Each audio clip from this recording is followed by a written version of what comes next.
Yeah, I guess I also wanted to kind of say and thank. Also, the stupa we have, the granite stone stupa we had on the front, is also sponsored by a friend who is from Australia and he used to live in Japan. So he.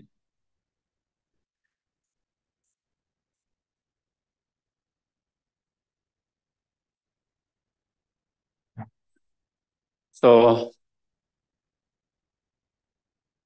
what they call the court is open for the questions.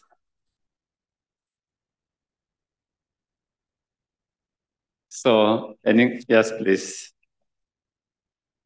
My name is Bill. Could you explain the syllable "re" in the middle of this diagram? Well, you know that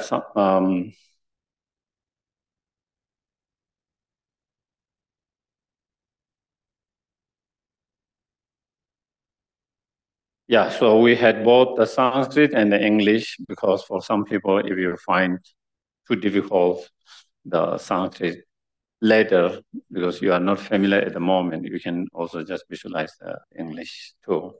But again, you know, each deities, each of the Buddhas, they have a particular implement sample and later which represent the Buddha.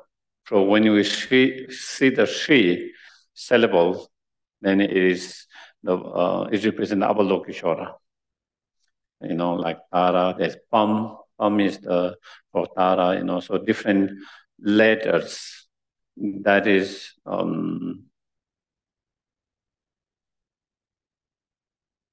Sometimes we also call when we sometimes there's what we call three beings. You know, Samaya Vajra beings, wisdom beings, and concentration beings. And in concentration being is that syllable that you have on the deities, you know. And so it is, you can say this letter is Avalokiteshvara without that form in that letter. Yeah. Yes, I think Janice has something. Just in Om Mani Padme Hum. Oh. Hi, I'm Janice. We all heard that.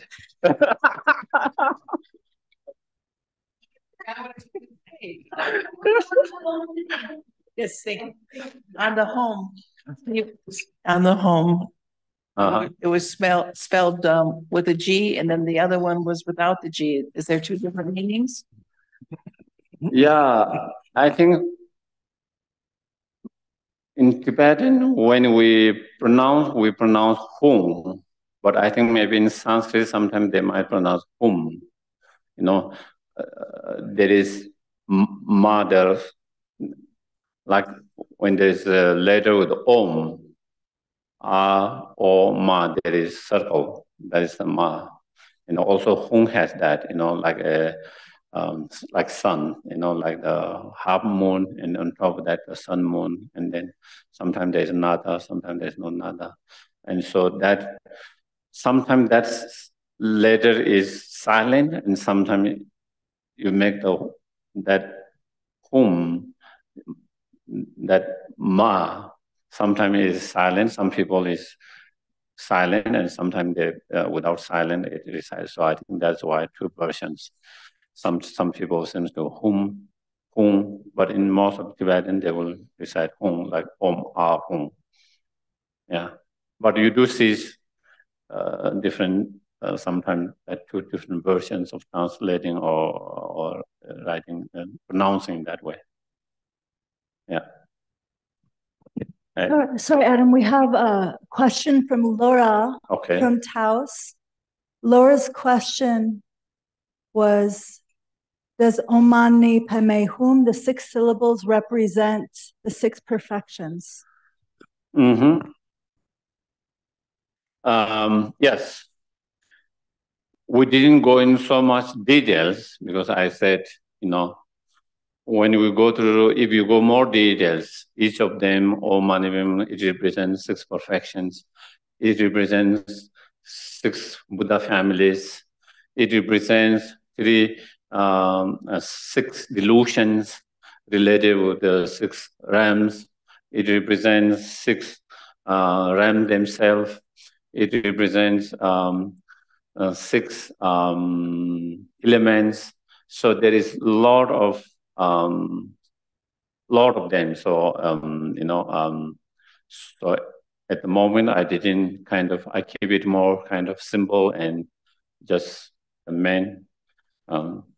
Sometimes because it can get lost when too much details, and then you lose the essence. Sometimes you don't know how to get what's the main point, and so.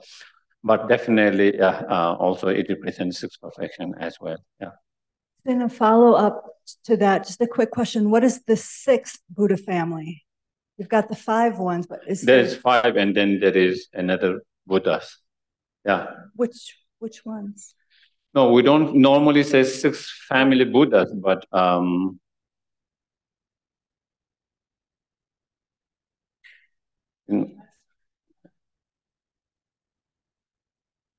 and even I don't know whether the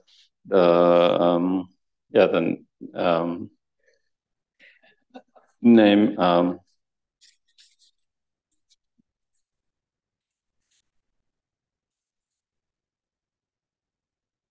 there is like kind of is more, instead of 6 family, is more called the 5 fathers.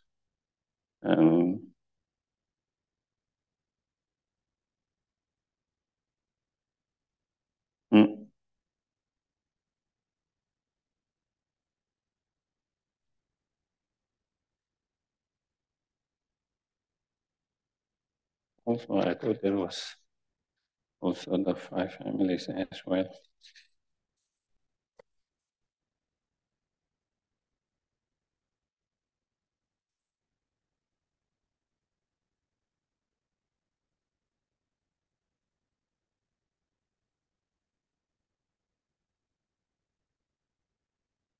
Yeah, it explains what Buddha's families, and so the other one is on top of the 5 Buddha family is the Vajradhara.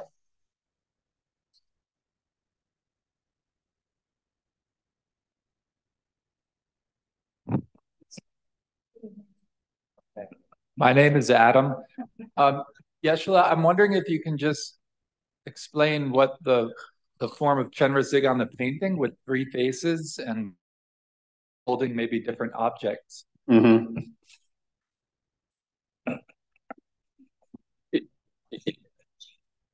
Yeah, I think I don't know so much about that, about this particular Buddha. And I try to research, and it's very hard to find much because it's not so common. And Rinpoche wanted that for our center,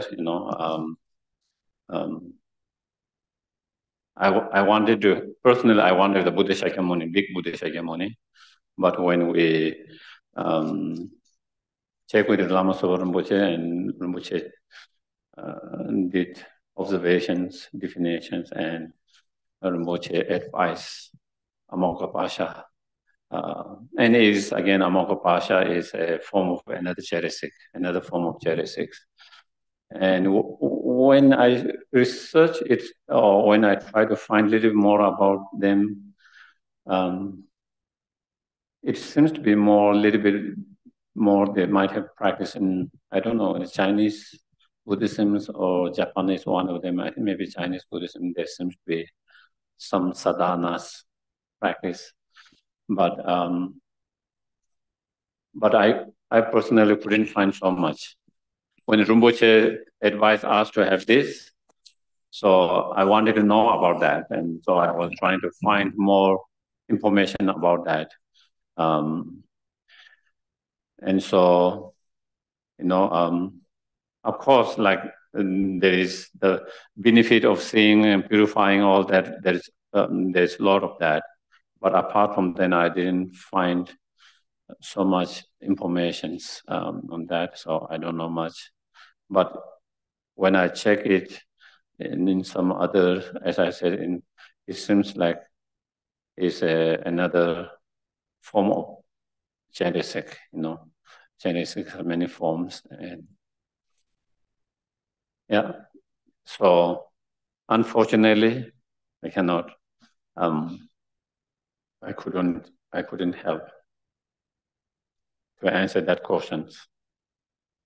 I myself was a little interested knowing more about, but this doesn't seem to be too much information as far as I could find. Any other questions? Then we can do that.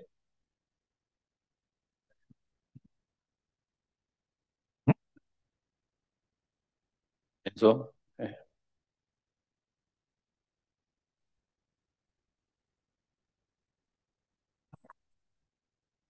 Hi, I'm Enzo. I'm wondering if you could say more about how specifically you go about watching the mind. Yes.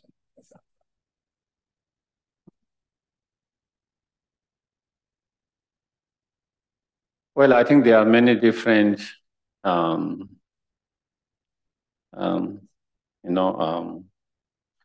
you say watching the mind,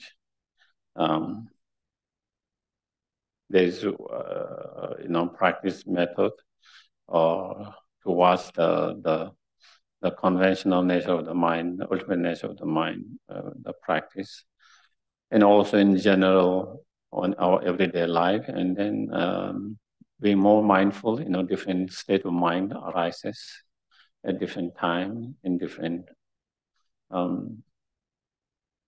situations. Being aware and mindful of that, identifying, recognizing what mind that is, what particular emotions or mind that is, identifying, recognizing, and then also sometimes it's helpful to observe and watch what that mind or emotion or what that mind affect us on physical level, emotional, mental level, whether it affect positively, whether it affect negatively. And through that, maybe we begin to understand which different minds are helpful, which minds are more harmful. Through that understanding, through that, then we try to kind of practice so that those harmful mind does not arise, or even if it arises, that we can let it go quickly and not hold on them.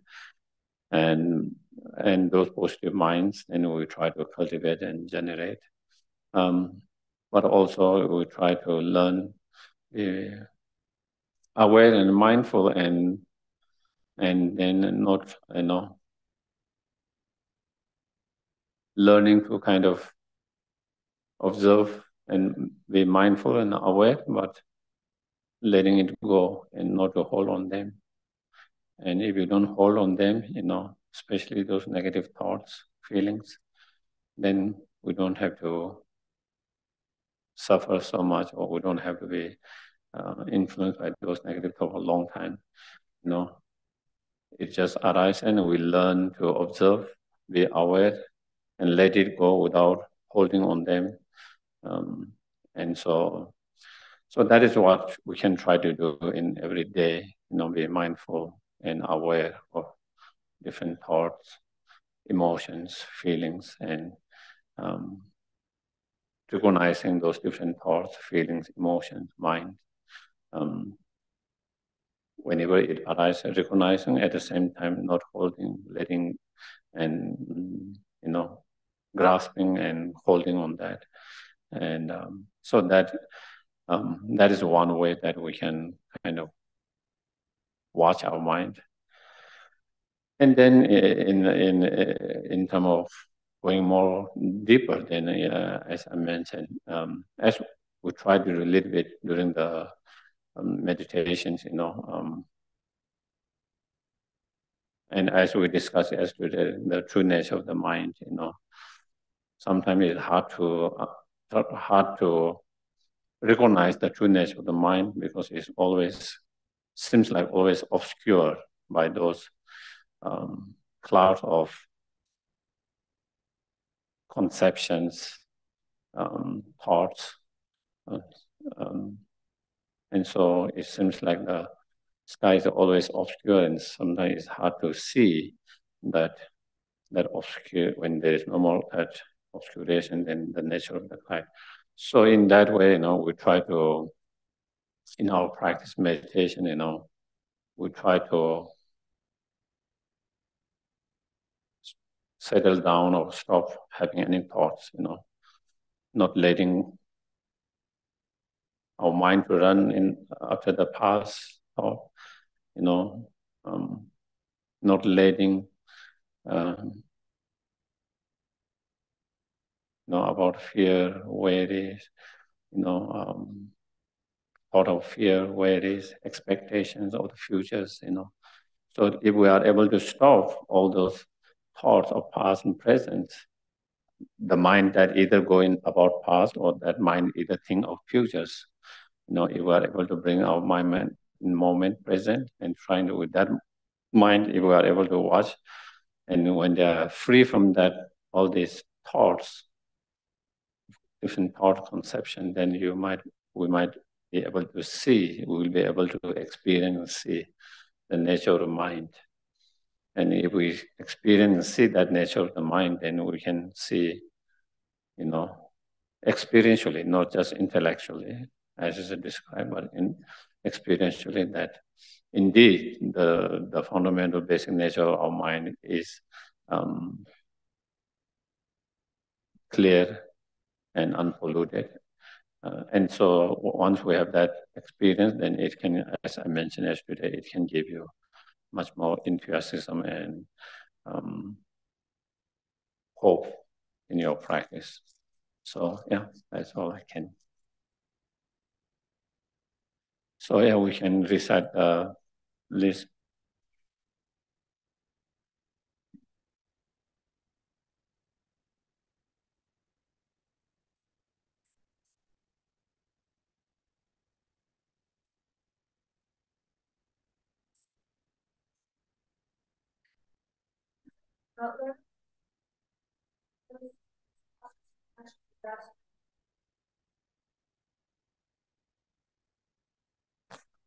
Obstacles such as Stephen, Marcia, Ann Butler, those facing obstacles from natural disasters and war. Those who are experiencing sickness, mental or physical, such as Ramel Hughes, Monty and Jane, Mary Camille's mom, Wynette Story, Richard Hatcher, John Watkins, Darla, Briley, Carolina, Paul Brown, Joaquin's mother, those who have experienced death, Anar Nabardo, Amio, Joe Shamansky, Elaine McCoy, Rye Walker, Sue, and Bill. So we go to the final dedication, page number 16.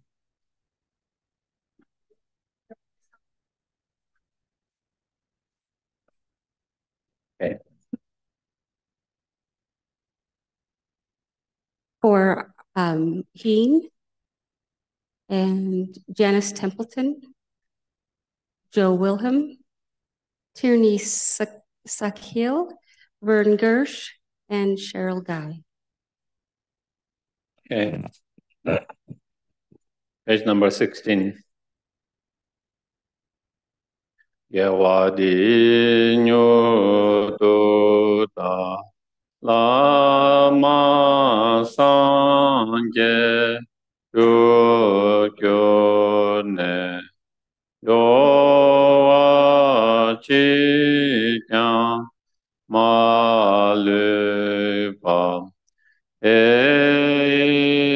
sa la we ba sho chang cho sen cho ren bo che ma ke pa na ke kyo che ke wa nyam ba me ba yang kong le kong du ke wa sho kang ri ra we ko we shin gan de en dan de wa ma lu chung we ne che re sen wa ten zin ja so ye sha be si te pa tu ten gyu. Fearless teacher and assembly of the children of victorious one, Savakas and Pradika Buddhas, victorious Losang father and sons, along the lineage masters, all the objects of refuge of infinite lands. Please bestow the virtues and goodness of accomplished in this prayer here and now. Holding and spreading the Muni's precious and complete teachings through explanation and practice. You hold the armor of patience is never discouraged. Incomparably venerable Guru, to you I make request.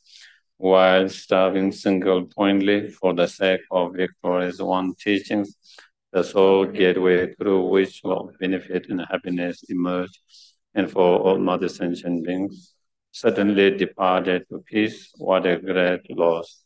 Nevertheless, through the undeceiving truth of blessings on the ocean of Three Jewels and the great waves of Bodhisattva of children of victorious one, may the smile of reincarnation swiftly beam in the glory for the fortunate disciple. Thank you very much, everyone. Thank you. Have a good evening. See you tomorrow. Thank you. Thank you. Thank you, Geshe. Thank you, Geshe. Thank you. Thank you. Thank you, Thank you, Geshe. Geshe. Thanks, Jayla.